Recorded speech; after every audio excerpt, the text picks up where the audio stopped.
Hey guys, welcome back to another video. Today I'll be showing you guys how to create a macOS virtual machine inside of macOS. So first thing you'll need to do is get the UTM app from either their website or the Mac App Store.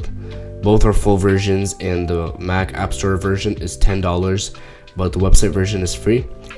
I have already downloaded it at the moment, so I'll be opening it. We'll be presented with 5 options. We don't care about the bottom 3, we only care about these 2.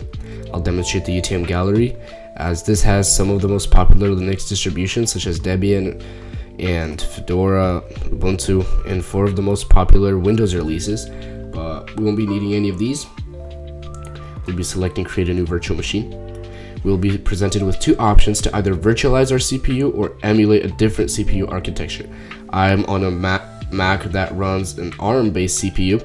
This will just essentially virtualize the ARM-based CPU architecture, but it can run only some OSs which support ARM-based CPUs, but you would click emulate to run a different CPU architecture. So essentially we would be tricking the OS into thinking that we're on a standard desktop PC or like a different laptop or such, where you would use this to run macOS versions older than 12, as virtualize only supports macOS 12 and up.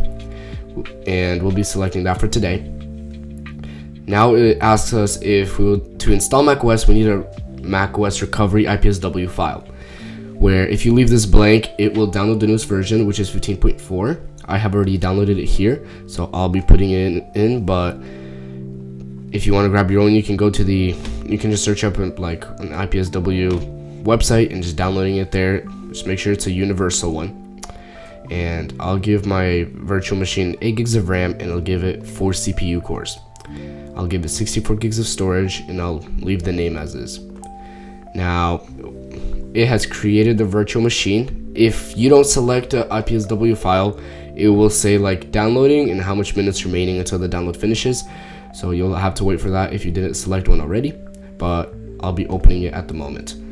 Now it asks us if we would like to install macOS, which we do, as it says if there's already an OS on the virtual machine drive, it will be erased, but we don't have anything on it, so we'll be selecting OK.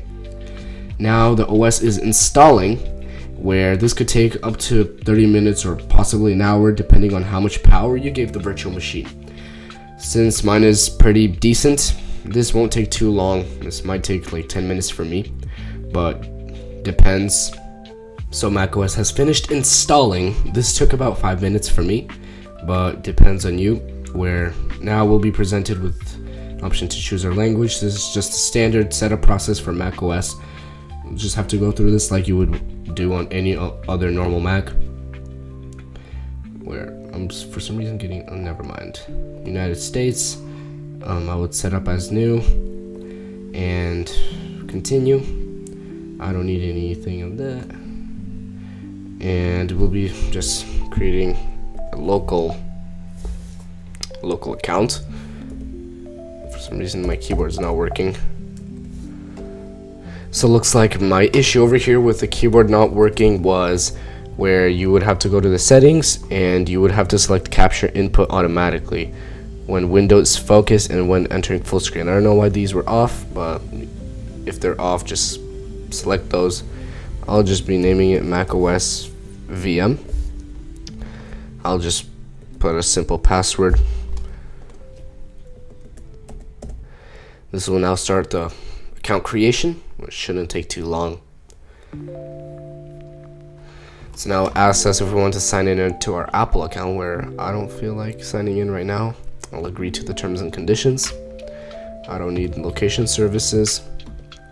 I'll just select my time zone. I don't want to share my analytics. I don't want screen time. Sure, I'll enable. Actually, I don't feel like enabling Siri. I'll choose dark mode. I'll download automatically. Now continue, and we'll be presented with the dock and the desktop, where this is a fully functioning virtual machine. You can play around, install sketchy apps and such, where you don't have to worry about your real Mac being corrupted or anything, or getting a weird virus or such. So I'll just go into about this Mac just to show you. It says Apple Virtual Machine, and Apple M3 Pro Virtual, and 8 gigs of RAM that we gave it, and 64 gigs of storage. It's perfect. This is completely isolated from your normal machine. It's totally safe. If something happens, you could just turn it off, and you could just like delete the virtual machine if something is wrong. I can just click either clone, I can just get another virtual machine that I can play around with, and then I can just delete the original if something gets corrupted, and it's gone, and I just have another virtual machine that I can just use. And very easy, very straightforward. Thank you guys for watching. Comment, like, and subscribe, and I'll see you guys in the next video. Peace.